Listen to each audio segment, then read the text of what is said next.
Olá, bom dia, boa tarde, boa noite. Estamos de volta.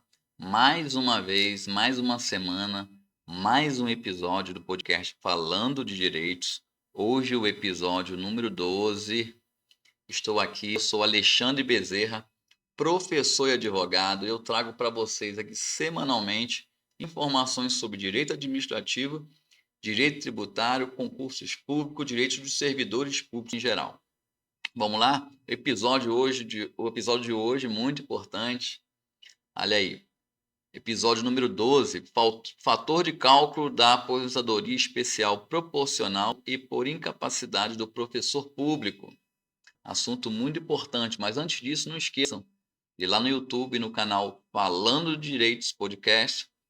Se inscreve no canal, passa a acompanhar nossas postagens, dá um joinha lá. Se você não gostou de alguma coisa, fala para a gente lá, para a gente poder melhorar um pouco mais. E no Spotify, o canal é Falando de Direitos. Não esqueçam, passam lá nesses dois canais e passem a acompanhar a gente aí nessas informações semanais que nós trazemos para vocês. Bora lá, vamos, vamos iniciar. Bom, e o podcast de hoje, né, é muito importante. Ele fala sobre o fator de cálculo dessa aposentadoria proporcional do professor e ele vai ser até um podcast bem rápido. Vai ser bem mais rápido do que os podcasts costumam ser, porque o assunto é bem simples, né? Então vamos lá. Bom, os professores que estão no magistério, que estão em sala de aula, nós já falamos aqui em outros podcasts, eles fazem jus a uma aposentadoria chamada de especial, que eu gosto de chamar de que é uma aposentadoria que possui requisitos reduzidos. Ou seja, os professores que comprovem que durante todo o período eles estiveram em sala de aula, ou ainda, né, com a interpretação do Supremo Tribunal Federal, de que até o professor do, do ensino da educação infantil, do ensino fundamental e do médio, que esteja em uma outra função, né, tem o cargo de professor da educação infantil, ensino fundamental e médio, e esteja dentro de uma escola, exercendo uma outra função, como de diretor, das funções de orientações pedagógicas, de auxiliar pedagógico, dentro da própria escola, que continue com aquele atendimento aos alunos, aos pais, eles também fazem jus a essa aposentadoria especial que possuem critérios reduzidos. E nessa aposentadoria especial com critérios reduzidos, os professores eles fazem jus à diminuição do tempo de contribuição em 5 anos. Então, a mulher, numa situação, a mulher servidora, a mulher numa situação normal, servidora pública não, a mulher numa situação normal, se aposentadoria com 30 anos de contribuição, e o professor obedecendo os requisitos, né, exigidos, que é justamente estar em sala de aula, né, a mulher teria o período diminuído para 5 anos e o homem de 35 para 30 anos. Então, esses são os requisitos reduzidos, não há dúvida nenhuma. Quando o professor ou a professora atinge o tempo de aposentadoria, ele vai lá e comprova que cumpriu aquele tempo e tem essa aposentadoria na forma que prevê a Constituição Federal, no artigo 40, parágrafo 5º. Pois bem, só que e quando o professor que atende o requisito lá de sala de aula, ele vem requerer aposentadoria proporcional.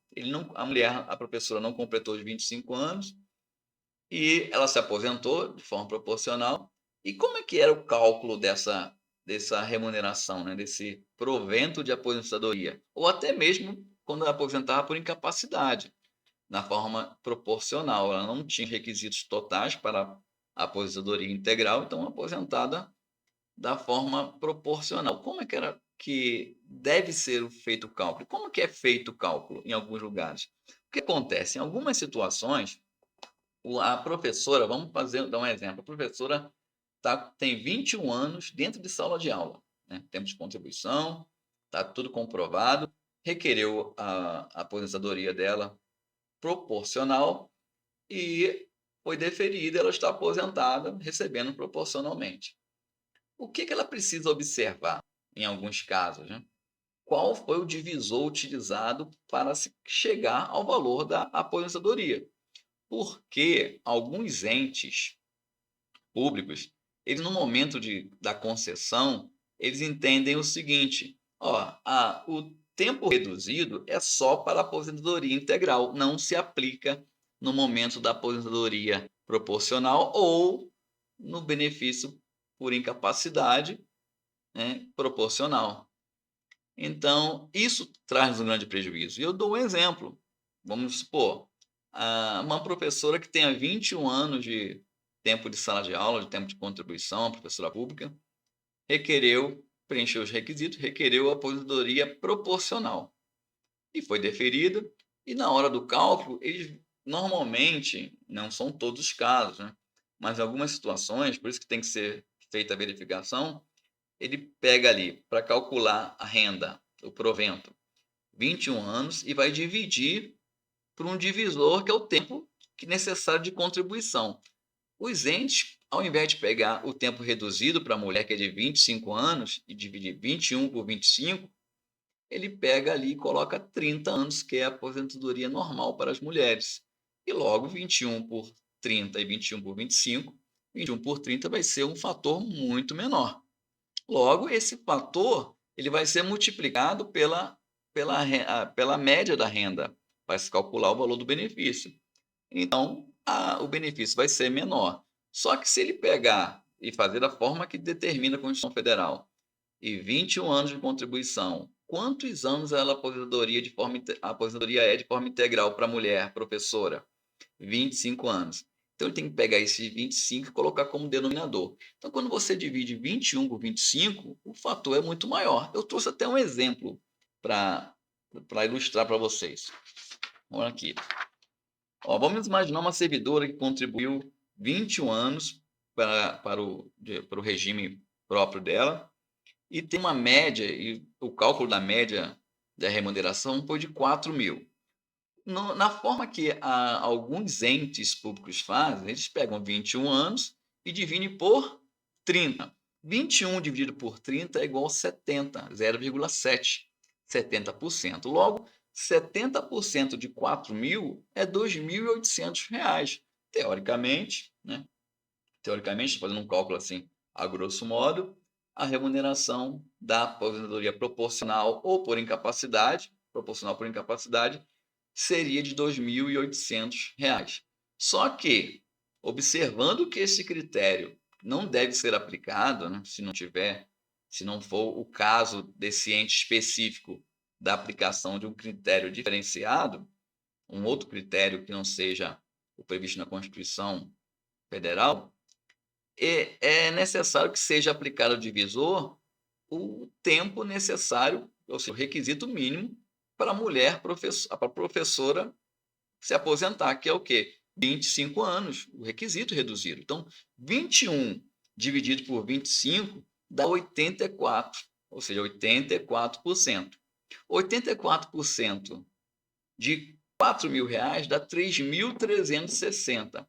Logo, você tem um provento calculado de forma proporcional de uma forma, né? No valor de R$ 2.800 e o outro calculado da forma que entendemos correto, e o próprio Supremo já entende sobre nesse ponto, no valor de R$ 3.360, que dá uma diferença mensal de R$ 560.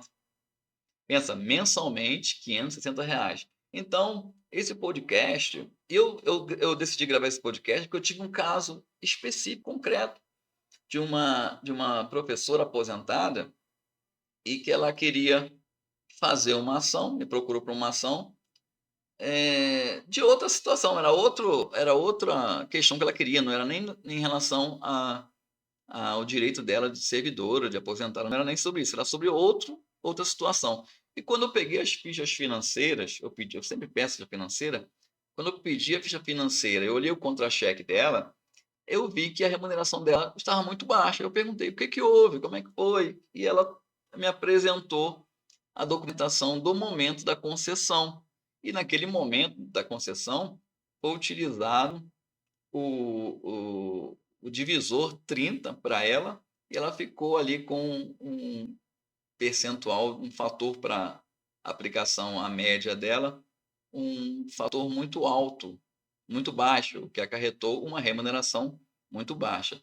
E eu fiz, né, toda fizemos um pedido administrativo que foi indeferido, entramos com a demanda judicial nesse sentido de que o cálculo, o divisor utilizado deve ser o divisor dos requisitos reduzidos para o professor.